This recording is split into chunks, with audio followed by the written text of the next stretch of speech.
세상에 떠도는 기묘한 괴담들. 첫 번째 이야기. 80년대 터널을 목이 돌아간 귀신. 전 고향이 경북 포항입니다. 포항에 오래 사신 분들은 아시겠지만 유성여고라고 있습니다. 유성여고를 지나쳐 두호동이란 곳을 가려면 지나야 하는 일종의 지름길이 있습니다. 지금은 다른 쪽으로 산을 깎고 길을 터서 대부분 새로운 길로 사람들이 다니지만 지금도 예전 그 길을 지름길로 사용하고 있습니다. 각설하고 그 지름길을 가다 보면 일제시대 때 만들어진 터널이 있습니다. 정확하게 언제 만들어졌는지는 모르겠으나 일제시대 때 만들어진 것은 확실합니다. 그 터널 안을 보면 항상 물이 흐르고 음습한 분위기를 풍기며 들어갈 때마다 오싹한 기분을 느끼게 됩니다. 그 터널을 지나면 가옥 몇 채가 있고 끝쪽에는 저수지가 하나 있습니다. 그 동네의 예전 지명은 마장골로 알고 있습니다. 지금 그 지명을 아시는 분은 할머니 할아버지 세대나 아시겠네요. 전 그 마장골에 친할머니가 사셨기 때문에 기억하고 있습니다. 대충 설명은 여기까지 하겠습니다. 때는 1987년 여름으로 기억하고 있습니다. 당시 할머니 댁에 큰아버지랑 저희 가족 그리고 삼촌들이 모여 있었습니다. 무슨 일로 모였는지는 모르겠으나 아마도 집안 행사라도 있었나 봅니다. 한창 떠들썩하게 놀고 있었지요. 그러다 한창 분위기가 무르익을 참에 술이 떨어졌는지 아버지께서 술 심부름을 시키시는 겁니다. 혼자 가기는 뭐하니깐 사촌형이랑 같이 다녀오라고 하시더군요. 당시 제가 7살이고 사촌형이 8살이었습니다. 요즘 같으면 아동 착취다 뭐다 하겠지만 그 당시에는 5살만 넘으면 그냥 일꾼으로 부리던 그런 때였습니다. 사촌형과 저는 투덜거리면서 손전등 하나와 주전자 하나만 달랑 들고 걸어서 30분 거리에 있는 가게로 심부름을 가게 되었습니다. 시골 동네가 동네이니만큼 그 시간에 지나가는 사람도 없고 요즘 같은 가로등은 기대도 안 했으며 단지 달빛과 후레쉬의 불빛에만 의지하며 길을 가야 했습니다. 우리 둘은 무서움을 억누르고 서로 오늘 받은 용돈으로 내일 어떤 장난감을 살지에 대해서 이야기를 하며 그렇게 길을 갔습니다. 조금 걸으니 그 문제의 터널이 보이더군요. 당시 알고 있던 터널에 대한 이야기로는 그 터널 만들 당시에 많은 사람이 죽었었다고 하는 내용과 한국전쟁 중에 폭격을 몇 번 당해서 많은 사람이 죽었었던 곳이라고 어렴풋이 들었던 게 생각나더군요. 갑자기 더욱 무서워지기 시작했습니다. 나만 그런 게 아니고 옆에 있는 사촌형도 그런지 후덜덜 떨고 있더군요. 그래도 제가 볼 땐 우리가 걷고 있는 어두운 이 길보다 그나마 불이 켜져 있는 터널 안이 조금 덜 무섭겠다는 생각이 들었습니다. 둘은 무서움을 억누르면서 손을 맞잡고 걸어가기 시작했습니다. 터널은 왜 그렇게 길게 느껴지던지 지금 보면 한 50m 정도 되는 걸로 아는데 그 당시에는 끝이 안 보일 정도로 길게 느껴졌었습니다. 아직도 그때 생각이 나네요. 터널 중간쯤 왔을 땐가 반대편 입구 쪽에서 트럭 한 대가 오더군요. 그나마 안심이었습니다. 왜 그런 거 있지 않습니까? 길 가다 무서움이 드는데 근처에 자동차나 사람이 지나가는 거 보면 조금 안심이 되는 그런 느낌이요. 딱 그런 느낌이 들었습니다. 그 트럭이 막 우리 옆을 지나칠 때였습니다. 지금 보는 포터나 봉고 같은 게 아니라 옛날 군용 트럭 같은 게 지나가는 게 아니겠습니까? 국방세계 형대가 둥글둥글한 그런 모양의 옛날 트럭 말입니다. 그리고 그 트럭 뒤에는 무장한 군인들이 타고 있었습니다. 모두 철모를 푹 눌러쓰고 있어서 얼굴이 안 보였습니다. 이상한 거는 모두 정면 쪽으로 보면서 총을 메고 차렷 자세로 서 있는 것이었습니다. 그걸 보니 오싹한 기분이 들었습니다. 마침 옆에 있던 형이 그걸 보면서 와, 군인이다 군인. 줄도 잘 맞춰가 서 있네. 라고 말하는 게 아니겠습니까? 근처에 미군 부대도 있고 해병대 훈련도 많이 하는 걸 본 터라. 그렇게 이상하게 생각지 않고 그냥 대수롭지 않게 여기고 그냥 지나갔습니다. 그리고 구멍가게에서 막걸리와 소주, 그리고 우리가 먹을 과자 등을 사고 낑낑대면서 돌아오고 있었습니다. 또 그 무서운 터널을 지나야 한다고 생각하니 착잡하더군요. 그런데 마침 20여 미터 정도 되나 그 정도의 거리에서 흐릿하지만 어른 하나와 아이가 손을 맞잡고 걸어가는 게 아니겠습니까? 우리는 속으로 다행이다라고 외치며 뒤따라 갔습니다. 아무도 없는 것보다 앞에 사람들이라도 있으니깐 훨씬 덜 무서웠던 거지요. 우리는 최대한 그 사람들을 따라잡으려고 속도를 내어 빨리 걸었습니다. 헌데 이상한 것은 앞에 가는 사람들은 걸음이 그렇게 빠르지 않은데 우리가 따라잡기가 너무 힘든 것이었습니다. 이상하더군요. 더군다나 걸으면 걸을수록 뒤에서 누가 잡아채는 것처럼 엄청 힘을 써야지만 앞으로 걸어갈 수 있었습니다. 꼭 저를 못 가게 잡아 끄는 것만 같았지요. 그렇게 낑낑대면서 걷는데 옆에 있던 형이 뒤처진 저를 냅두고 혼자 앞으로 가는 게 아니겠습니까? 저는 놀라서 형을 불렀는데 그런데 말이 안 나오는 것이었습니다. 입은 벌려지는데 목에서 소리가 안 나오더군요. 그렇게 형과 나의 거리가 10여 미터 정도 멀어질 무렵 뒤에서 오토바이 소리가 나더군요. 뒤를 보니 어떤 할아버지가 짱게 배달하는 오토바이를 타고 지나가더군요. 그 오토바이가 저를 지나칠 때 저를 붙잡고 안 놓아주던 그 느낌이 사라졌습니다. 저는 이때다 싶어서 냅다 달려서 형을 불렀죠. 아니 동생이 뒤쳤는데 돌아보지도 않고 가냐고 말하면서 형의 얼굴을 보니 완전 맛이 간 표정이었습니다. 저는 놀래서 다시 희야 라고 크게 부르니 그제서야 정신을 차리고 절 보더군요. 어릴 때 저는 형을 희야라고 불렀습니다. 뭐하는데 정신을 어디다 두고 다녀? 라고 말하자 그러니 형이 하는 말이 앞에 가는 사람들 보면서 계속 따라가고 있었는데 손을 잡고 가던 어린아이가 뒤를 돌아보더랍니다.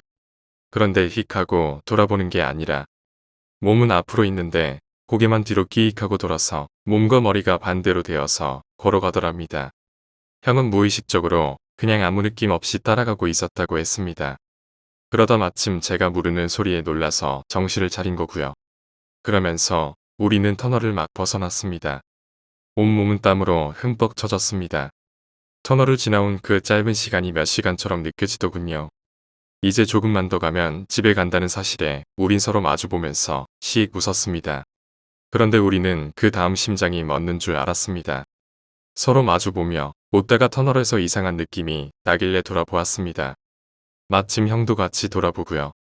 거기엔 아까 전 우리 앞을 지나가던 그 어른과 아이가 터널 중간에서 다시 걸어오고 있었습니다. 분명 같은 사람 아니 귀신이었습니다. 어른은 분명 앞을 보는 것 같았는데 아이는 목이 뒤돌아간 상태인 것이었습니다. 우린 으악 이런 소리를 지르면서 집까지 냅다 달렸습니다. 집에선 난리도 아니었지요. 심부름 보낸 녀석들이 몇 시간이나 지났는데도 오지도 않고 그러다 온몸이 상처의 투성이가 되어 돌아오니 말입니다. 심부름 보낸 게 9시 조금 안 되었는데 도착한 건 11시가 조금 넘었다고 하네요. 막걸리는 반이나 줄어있고 소주는 5병 중에 3병이나 깨먹고 늦게 와서 형이랑 저랑 무지하게 혼났습니다. 다음날 우린 무서운 사실을 접하게 되었습니다. 동네 할아버지가 밤에 약주를 하고 오토바이를 타고 집에 가시다가 그만 동네 끝에 있는 저수지에 빠져 돌아가시게 되었다는 것입니다. 분명 저를 지나쳐간 그 오토바이의 주인이었습니다. 무엇이었을까요? 당시엔 몰랐었는데 지금 와서 생각하니 이상한 점이 한두 개가 아니네요. 옛날 트럭을 타고 저수지 방향으로 가던 군인들, 그리고 우리를 앞질러 가다 사라지고 다시 뒤에서 나타난 사람들, 또 나는 붙잡아 끌고 목소리도 안 나오게 하던 그 현상과 오토바이 할아버지. 왠지 그 생각을 하니 오싹함이 드네요. 두 번째 이야기, 박스 줍는 아저씨. 그 당시 저는 그래픽 공부를 하기 위해 지방에서 올라와 역삼동에 위치한 학원에 다녔습니다.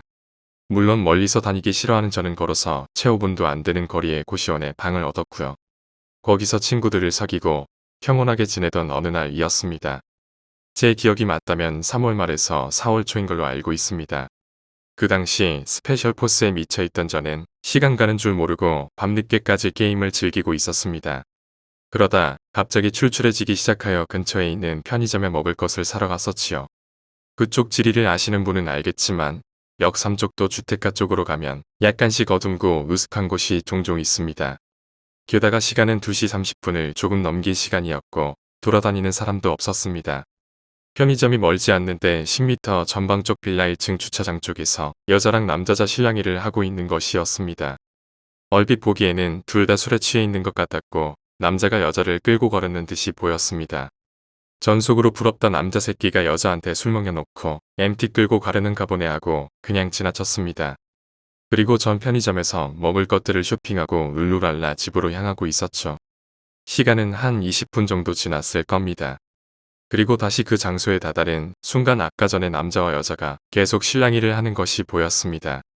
저는 그때 왠지 이상한 느낌이 들어서 그쪽으로 가보기로 했습니다.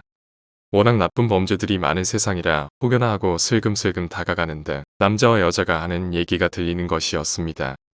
배랑 여자가 왜 이러세요? 이거 놓으세요.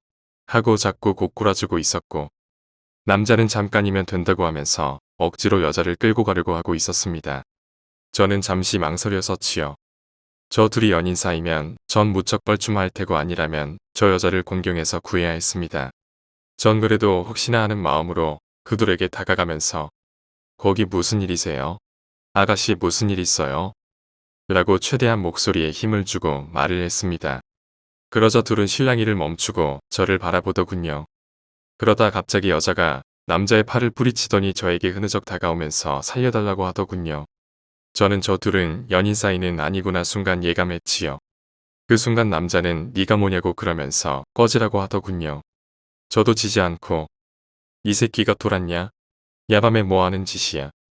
하고 그 남자에게 다가갔었죠. 그리고 아가씨를 쳐다보며 이 남자 아는 사람이냐고 물어보니 처음 보는 사람이라는 겁니다. 전 그 소리를 듣자마자 냅다 달려가서 2단 날라차기를 하였지요. 2단 날차기 비슷하게 그냥 뛰어올라 그놈 면상에 제 발바닥 키스를 해주었습니다. 그리고 넘어진 그놈 위로 올라가 욜라 두들겨 패버렸지요. 술이 좀 되었는지 별 반항을 못하더군요.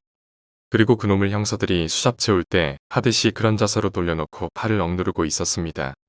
저는 폰도 가지고 있지 않았고 제압을 하고 있어야 했기에 옆에 있는 아가씨에게 경찰에 신고부터 하라고 했습니다.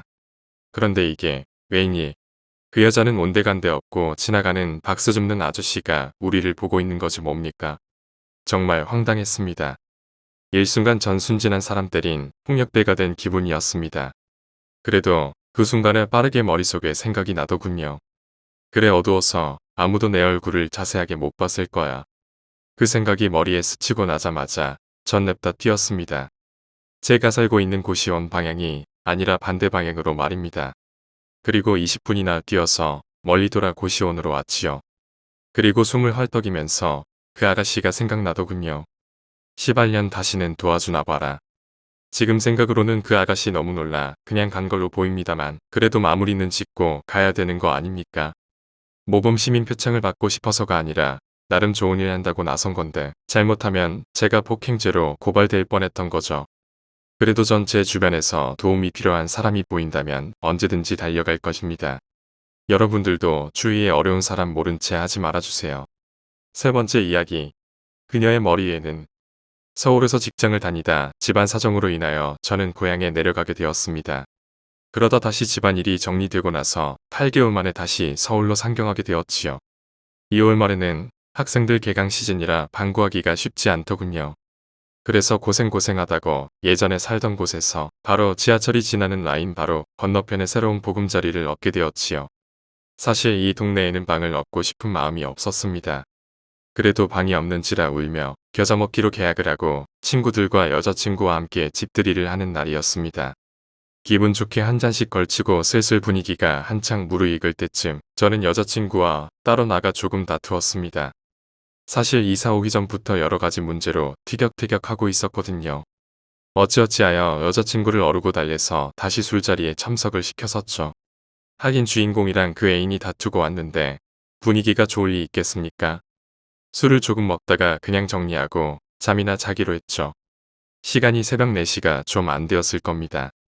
청소하고 정리하는 중간에 여자친구가 삐친 듯한 얼굴을 하며 밖으로 나가더군요. 저는 바람이나 쐬러 가는 줄 알고 친구들과 술자리 정리를 하고 있었습니다. 한 10분쯤 지났을까 왠지 이상한 예감이 들더군요. 전에도 그랬었습니다. 항상 귀신을 볼 때마다 같은 느낌이 들곤 했었지요. 왠지 여자친구가 걱정이 되더군요. 전 친구들에게 디디를 부탁하고는 여자친구를 찾아 나섰습니다. 이곳 지리도 모르는 녀석인데다가 딱히 갈만한 곳도 없었습니다. 몇 군데 찾아보니 안 보이더군요. 혹시나 하는 마음으로 제 방 쪽으로 갔습니다. 위쪽 운동기구 있는 곳에 벤치에 여자친구가 앉아 있더군요. 전 아직도 삐쳐있는 줄 알고 스르르 조용히 다가갔습니다. 여자친구는 그냥 고개를 숙이고 있더군요. 그때까지 몰랐습니다. 여자친구 뒤에 있던 그 그림자를요. 전 여자친구 옆에 조용히 앉아서 아까 있었던 얘기를 마주하고 용서를 구하고 있었습니다. 그런데 이 녀석이 아무 말도 없이 그냥 있는 겁니다. 전 얘가 왜 이러나 싶어서 고개를 돌려 옆을 쳐다보았죠. 전 순간 심장이 멎는 줄 알았습니다. 여자친구는 눈이 흰자위가 보일 정도로 뒤집혀 있었고 입에는 거품을 물고는 몸을 바르르 떨고 있었습니다. 제가 더욱 놀란 것은 그것 때문만이 아니었습니다. 여자친구 뒤에서 검은 어떤 형체가 한 손으로 여자친구 머리를 잡고 다른 한 손으로 목을 조르고 있는 모습이 너무나 선명하게 보였기 때문입니다. 전 너무나 놀라서 하고는 엉덩방아를 찧었죠. 그리고 다시 정신을 차리고 보니 다행히 그 형체는 사라지고 없었습니다. 그 순간 여자친구는 어딘가에 매달려 있다 풀려난 사람처럼 스르륵 하고 딸에 고꾸라지더군요. 거기다 숨을 못 쉬고 온몸을 파르르 떨고 있었습니다. 정말 당황했었습니다. 심장이 두근두근 하는데 터질 것 같더군요. 그래도 정신을 차려야지 생각하고는 예전에 배운 대로 인공호흡을 시작하였습니다. 그러니 이 녀석이 숨을 조금 쉬더군요. 하지만 인공호흡을 멈추고 얼마 지나지 않아서 다시 숨을 안 쉬더군요. 그때는 정말 무서웠습니다. 귀신을 본 것보다 내 눈앞에서 사람이 숨을 쉬고 있지 않고 있다는 그 사실이 절 더 공포스럽게 하더군요. 전 인공호흡을 한 뒤에 재빨리 여자친구를 들쳐업고는 집 앞까지 와서 친구들을 부르고 또 구급차를 부르라 하고 난리도 아니었습니다. 구급차 정말 빨리 오더군요. 5분 조금 지나니 온 것 같았습니다. 이러저리하여 대략의 사건은 마무리가 되었고요. 그날 여친 병원비로 20만원 정도 나갔습니다. 이상한 검사에 약값에 MRI인가 하고 또 몇 피하고 조금 보더니 가라고 하고 병원은 도둑놈입니다. 아무튼 그렇게 이틀이라는 시간이 흘렀습니다. 그동안 너무 정신이 없었기에 귀신을 봤다는 사실을 조금은 잊고 있었습니다. 그리고 그날 여자친구가 쓰러졌었던 그 벤치 근처를 지나고 있었습니다. 밤 11시가 조금 안 된 시간이었는데 마침 그 벤치에 어떤 아줌마가 앉아 계시더군요. 그리고 뭐라고 혼잣말을 계속 하시던데 보니깐 여기서 자주 보던 미친 아줌마였습니다. 가끔 보던 사람이라 그냥 무시하고 지나가려고 했는데 그 아주머니 맞은편에 여자친구가 쓰러졌던 그날 밤 봤던 그 귀신 아니 그 영체가 거기에 있었던 것이었습니다.